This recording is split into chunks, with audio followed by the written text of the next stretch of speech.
చెప్పండి. కొంచెం బాగా వస్తాయి, కుసోరాలేదు. వెస్టేజ్ గురించి చెప్తున్నారా మేడం? మాకు అవస్థ గురించి చెప్తాను. చెప్పండి. అయితే బాగా వస్తాయి, నాకు కుసోరు రాక ఒక 2-3 రోజులు చూసిన తర్వాత గవర్నమెంట్ హాస్పిటల్కి పోయినా. దేని గురించి?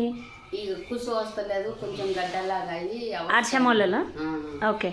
అక్కడికి పోతే వాళ్ళు ఏమన్నారు, ఆపరేషన్ చేయాలి, ఇప్పుడే చేయంగా అని చెప్పింది. అంటే నాకు భయం అయింది, మా ఇంట్లో ఎవరు లేరు, నా పిల్లలకు చెప్పి వస్తా అని చెప్పిన. మా బిడ్డ తాడిపోయినా, మా బిడ్డ తాడిపోయి చెప్తే ఆయన మా సీను, మా అన్న కొడుకు, మా అల్లుడే, మా సీను అందులో ఇంకా చేస్తాడు. ఇది నాకు చెప్పాలా, వేస్టేజా అదే దాంట్లో చేస్తాండే, అక్క నువ్వు ఇది వాడి చూడితే తగ్గితే చూస్తాము, తగ్గకపోతే ఆపరేషన్ చేపిస్తాము అని అన్నారు. అయితే అది వాడిన ఒక పౌడర్ ఇచ్చిండ్రు. అది ఆ పౌడరు ఏం పౌడర్? పౌడర్ పేరు? ఆ పౌడరు చాలా పనిచేసింది. ఆ పౌడర్ నీళ్ళలో కలుపుకొని పడిగట్టుకునే తాగిన రోజు. పౌడర్ పేరు చెప్పగలరా? ఫైబర్ పౌడరా? అది నీళ్ళలో కలుపుకొని రోజు పడిగట్టుకునే తాగిన, ఈ గోళీలు వేసుకున్నా. ఎన్ని రోజులు? ఒక 15 రోజులు పౌడర్ వాడిరు.